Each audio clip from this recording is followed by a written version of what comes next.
Hello everyone, my name is Jen and welcome to the Book Refuge and welcome to another recommendations video.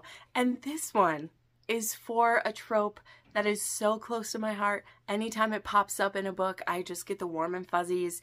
And we're definitely going to visit some books that have this all the way across the board. Like there's so many different kinds of it. And I'm sure you know by the title, but I'm talking about caretaking romances. So what is caretaking in a romance? Well, it's any time that one of the characters needs taking care of. I know that seems self-explanatory, but there's always someone who doesn't quite know what we mean.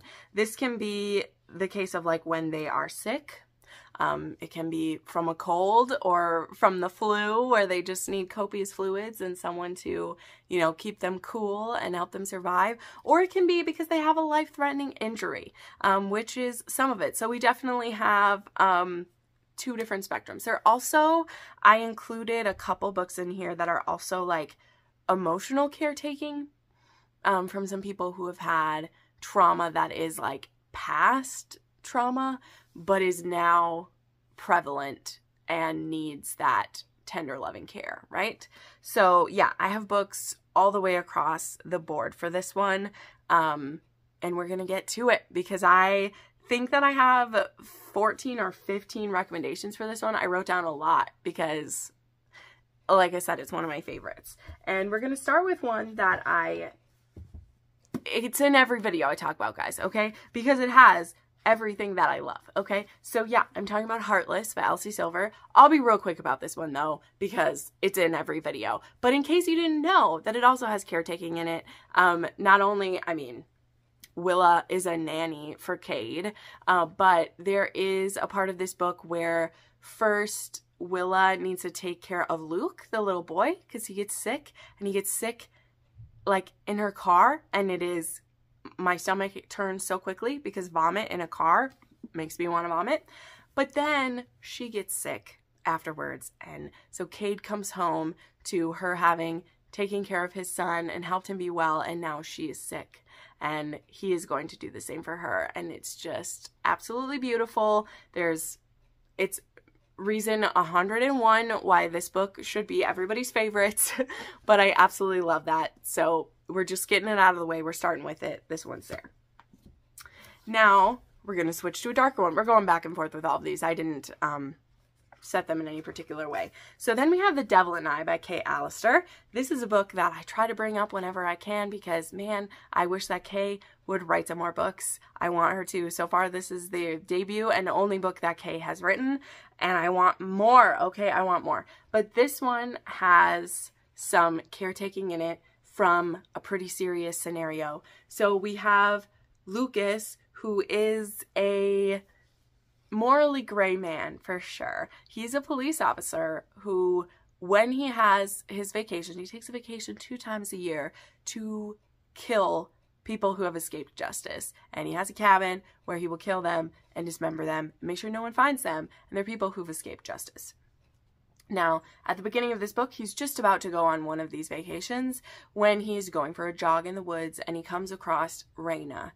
Now, this has some serious trigger warnings in this one, okay? Because Rina has tried to unalive herself.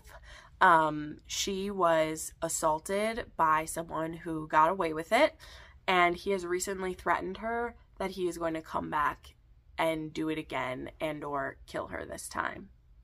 And so she has slit her wrists, and she's even left a suicide note. Oh, I just said it. Whatever. We'll see if I get in how much trouble we get in for saying it. I was doing so well. Hold on. She has slit her wrists and left a note to say what she has done, and went out into the woods to die. And that is when Lucas comes across her, and he sees this beautiful woman, and he sees the distress that she's in, and something just clicks for him that he wants her. And she doesn't value her life enough. He doesn't know the whole story yet, of course, but he's like, if she doesn't value her life enough, then it's mine, and I'm going to be in charge of it. So he takes her, he bandages her injuries, and takes her to his home in the woods, and becomes her god. I say it like that. He is so precious with her. Like, I will say that. Like, he's definitely a dominant and very much like controlling, but also he's so sweet with her, and he finds out who's done this to her, and now he's going to get revenge for his woman because she's instantly his. But this involves caretaking in the beginning, right? Because he's healing her wounds, and then he's making her his, and it's actually very sweet. Okay, we love our serial killers who are secretly sweet, right? So this one is barely over 200 pages, but I love this. I love this book. I do. All right, then I said we're going all over the place. We're going to go to Indigo by Beverly Jenkins. And this one starts with some caretaking because Hester Wyatt, she is a free woman, and to help others be able to be free like her, she is a stop on the Underground Railroad. And at one point, there is an injured and beaten Gallon, who is aka the Black Daniel, and he needs a safe place to recuperate, and so he gets brought to Hester's cellar, and she takes care of him and nurses him back to health. And after the nursing him back to health, Daniel, or I want to call him the Black Daniel, Gallon, he wants Hester to be his, and she thinks there's too many things in the way of them being able to be together, and he says, I'll take that bet. I'm gonna make it happen.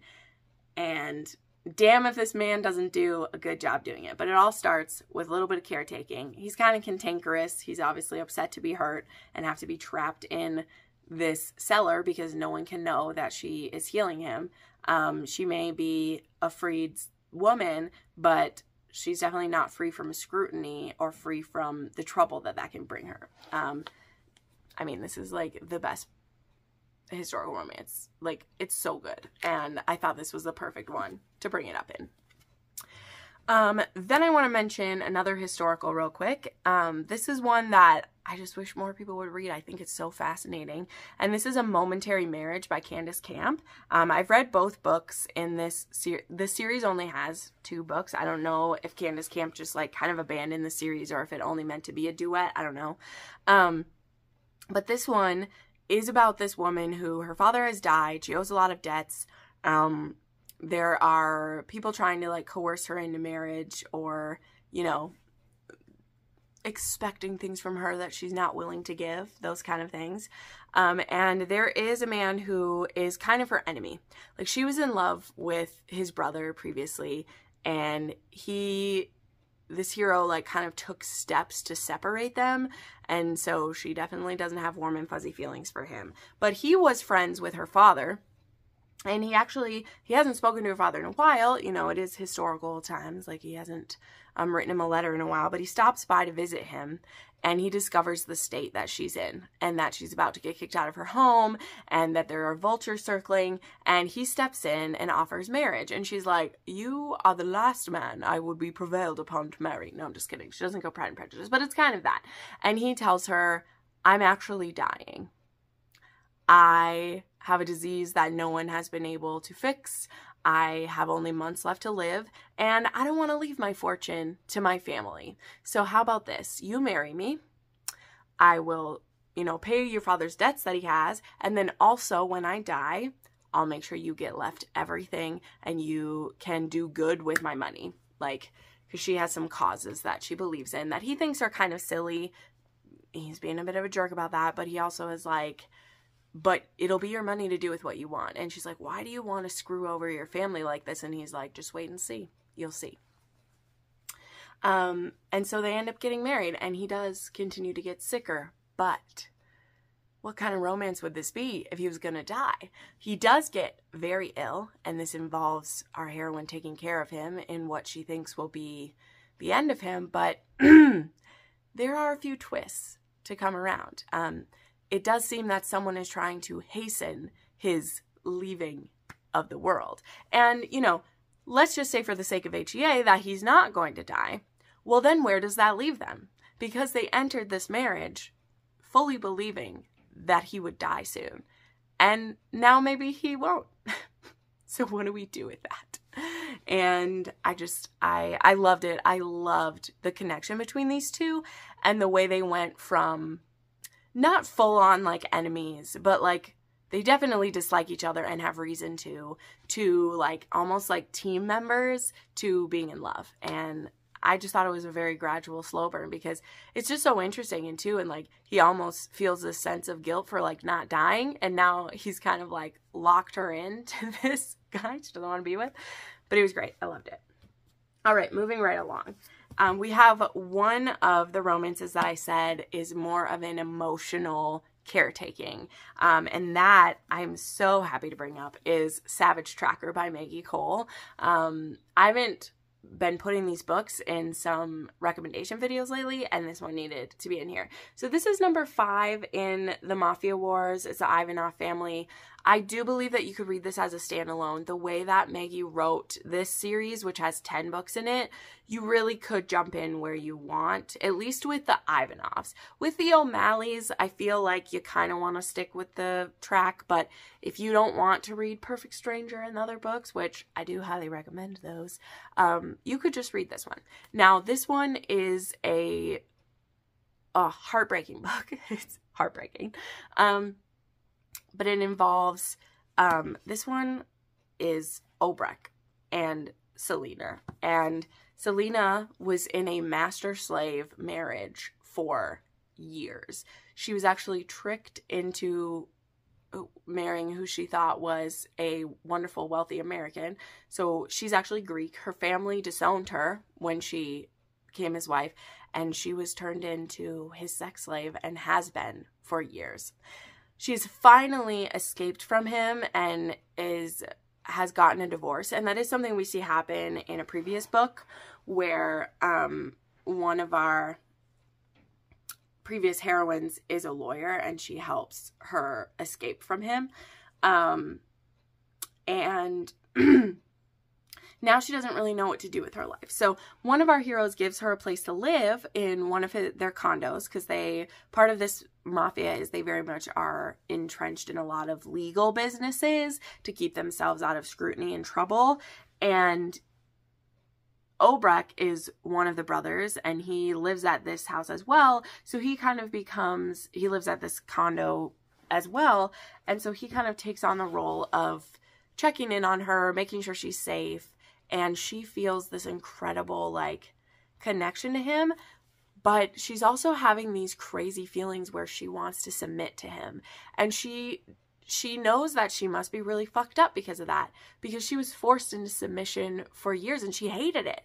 But she sees Obrecht and the way that he is and his commanding presence, and she wants to kneel for him. And she thinks that's really messed up. Now, Obrecht, he is a dominant, but he's never had like a long-term partner. Like, he only goes to clubs. He's not a master or a sir. He's a dom. He is a top. He doesn't consider himself anyone's partner. But he just feels this crazy connection with Selena. And he can tell that there could be some aspects of proper BDSM where she has safe words and she has limits. She's never been allowed to have those. She wasn't in a BDSM relationship. She was someone's slave. She was someone's plaything.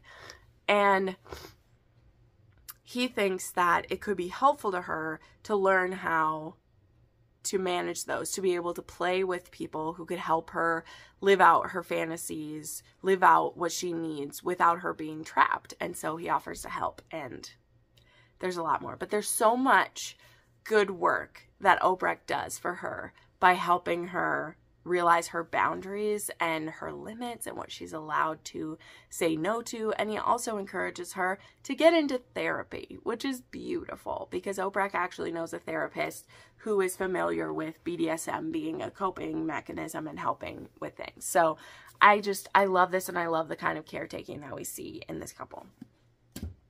Then I'll mention this one really quickly because not everyone will agree with me for this, but when I was making this list, I was thinking of the kinds of caretaking that there are, and I'm throwing God of Malice in here, okay? I'm throwing God of Malice into this. Hold on. Hey, sorry there. My maintenance man needed to fix a quick thing for me, so sorry. I hope everything is still in the same place. But anyway, hear me out about this book. Now, it definitely doesn't start out seeming like Killian is going to be a caretaking type of dude. He's a psychopath. He becomes obsessed with Glendon. But part of his obsession is that he sees her as his, which I'm here for it, okay? I can't help it. I'm here for it. But once she's his, he wants to make sure his toys are taken care of, okay? And he notices that sometimes she gets a little flighty or gets too much in her head and she's not taking care of herself, okay? She's not eating what she should be eating. She's not like giving herself the proper love and care. So he goes about that to the point where he learns how to cook a lot of things so that he can cook for her every day and bring her lunch with his lunch to make sure she eats. So I'm just saying, psychopaths show love too, okay? They just do it in different ways, all right? But anyway, like I said, I would share that real quick because I have another one that fits along those lines too. And I'll put up the picture, but I always love to show these books when I can, is Vanquish by Pam Godwin. This is my bind up of Deliver, Vanquish, and Disclaim. And we'll put up a picture of Vanquish here. So this is Van and, oh shucks, her name just, Liv. No, Liv is the other person. Van and Amber. There we go. And Amber is a, what's it called? Where you don't leave your house, agoraphobic. She used to be a beauty queen, and she would struggle with just a lot of things, and she had a very emotionally abusive husband, and now she never leaves her home. And Van is actually wanting to watch his ex-love, well, he feels that he loved her, who she has moved on and she's with someone else, and he's spying on her, and he's planning to take her back. But then he gets a load of Amber, and he decides, he's like, well, maybe I don't need Liv. Maybe I can just take Amber. But when he goes about doing that, he sure bites off a lot more crazy than he can chew. And I say that with love, okay? I say that with love. He does not know the mental illnesses he's taking on when he just steals this woman from her space. It's a lot. But part of Van, he is a sadist. He is a twisted boy, okay? He trained and broke sex slaves for years. That is what his job was. But he wants Amber, and he knows that he has to help her as best he can. And so he uses his discipline and his skills to help train her to be better to herself, which, again, I don't suggest this for therapy. I don't suggest this to help you with agoraphobia, but Pam Godwin makes it work, okay? Pam Godwin makes this kind of twisted thing work, and I really do feel that Van cares very greatly for Amber, and for him that means spanking her when she tries to scrub the dishes too much, okay? I'm just saying it won't work for everybody, but it works for me. All right, now we have a monster romance. We have King Cobra by Naomi Lucas. This is book 2 in the Naga Brides. These are beautiful covers. I don't know if they're still available, but these were, why did I show you the back? I don't know. These were available on, these were her special editions of these. They're gorgeous. Okay, we know. They're beautiful. And this one is in this world where, like, it takes place on Earth, but there are only nasty, crazy creatures left on Earth. There are these group of scientists who come to Earth to try to study it, and there's some other reasons that I can't recall. I don't really care, so I'm not going to try to figure it out. But these Nagas who are there, they want mates because there are no female Nagas left anywhere. And they know that these human women are meant for them. And so they're trying to get a hold of them. And so in this one we have Daisy. And Daisy, the part of this that has to do with caretaking is that there's actually a point where Daisy's trying to get away because these Nagas all want to capture her and make her their mate. Okay, it's a little scary. It's a little scary. But she gets hurt very badly trying to run away. And so Zaku, I believe Zaku is the King Cobra. Let me just double check. Yes. He brings her to his lair and nurses her back to health. And he very much, even though he's taken her, he won't force himself on her. He's going to win her over. And I just love it, okay? I love it. It works for me. I like that. I like that stuff. Then we have The Oath, and this one also involves a woman taking care of the man in a way, where our hero, Malcolm, he made an oath with our heroine, Cora's mother, that he would marry her and keep her safe, because Cora is actually a witch and people will want to kill her if they find out. And he's been putting off completing this oath because the thing that Cora's mother promised him, he's not sure if it actually has happened. There are things that I can't reveal, okay? I can't tell you all of those things. So he's been putting it off. But the thing is, he made the deal that by a certain time, he would find her and marry her, and he hasn't done that. And so he's starting to die, and he's running out of time. And so he makes his way to try to get to her, but he ends up like passing out before he fully makes it to her. Luckily, she gets alerted to the fact that there's someone nearby. She goes out, sees him, brings him inside, and then is nursing him back to health. And then he's like, surprise, I'm supposed to be your husband, or else I'm going to die. So you have to marry me. And she's like, okay, I didn't sign up for that. Thank you, mother, for meddling in my affairs. So great. But anyway, there's also more forms of caretaking in this, in my opinion, the way that she takes care of the people in his stronghold that I really loved. We have Seduction of a Highland Lass by Maya Banks. This is book 2 in the McCabe Brothers, McCabe Men series. So this one has Alaric McCabe, who he is going to marry Riona McDonald. But on his way to marry her, this is supposed to be a joining of the clans, he gets ambushed and almost killed. And he happens to be ambushed and almost killed right near Keely's home. And Keely is an outcast. There are reasons for this. There are stupid reasons, but there are reasons for this. And so she has only lived in this small cabin alone and is in exile from her clan. But she's a McDonald, and so she brings him in and nurses him back to health, and by the time he's healed, he is like, she is my wife. Now, this could cause a lot of problems for Keely to be the one marrying him, but he's determined to have her. So, blah.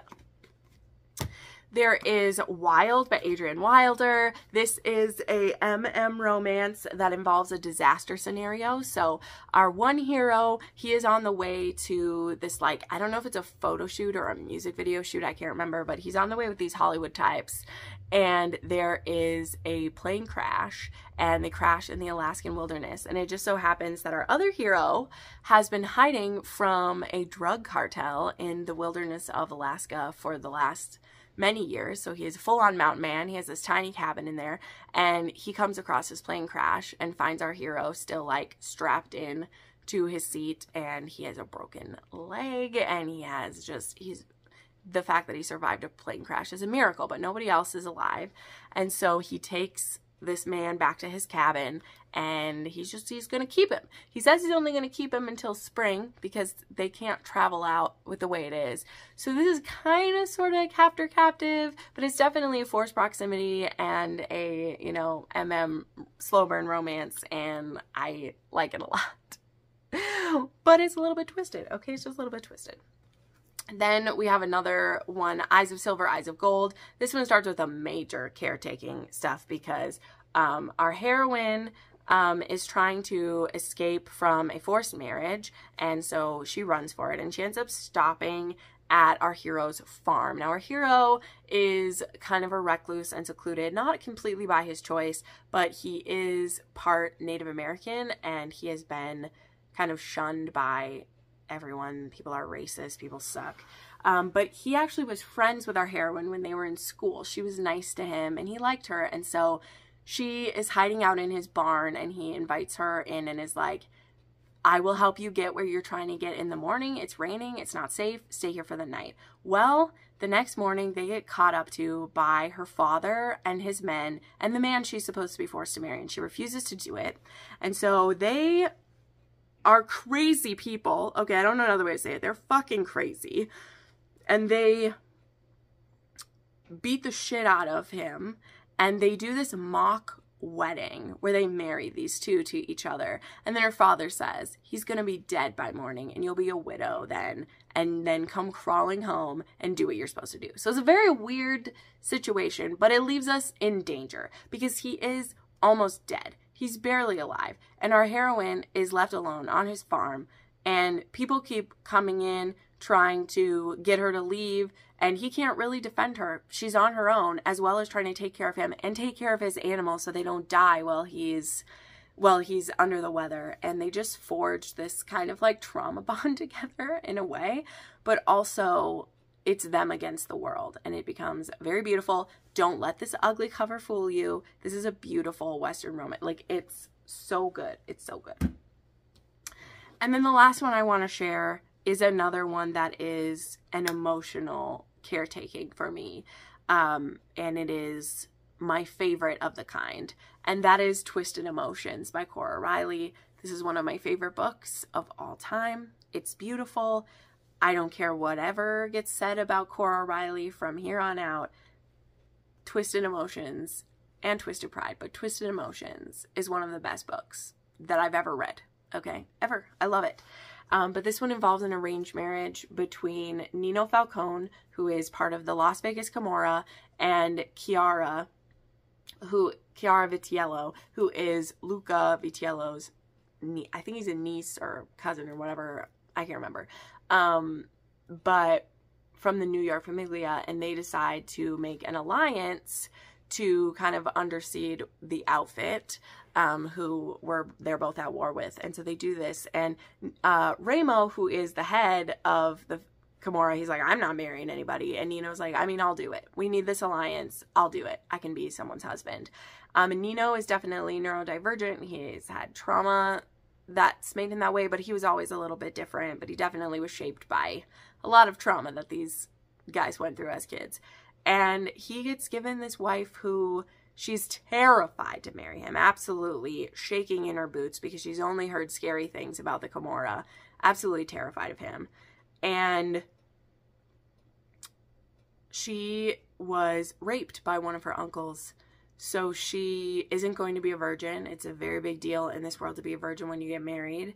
And she's absolutely terrified of it. But when Nino finds out on their wedding night what's going on, instead of, you know, having sex with her and leaving her blood on the sheets, which that's the thing they would do, instead he goes and gets that uncle who raped her and puts his blood on the sheets.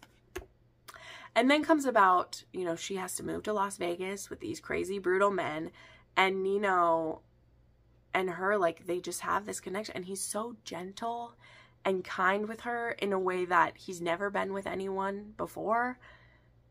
And she can't help but feel drawn to him. And it leads them to this journey of growth and, yeah, just growth and connection together. And it's so beautiful, and I just love it. And it had to be on this because Nino definitely doesn't have to do what he did. He could just keep her as she was. He could ignore her. He could fuck whoever he wanted. But they both work towards this together. And a big part of it is him taking the time and the care to understand her. And it's beautiful. So there you go. I hope you can find some on this very long and I mean, by no means extensive list. I tried to find books that were different from what some other people have put in caretaking videos because some of my friends have made these. So hopefully you will find these and enjoy these. So thank you so much for watching. Make sure you subscribe to the channel. I put up new videos 3 to 4 times a week, and I'll see you next time. Bye.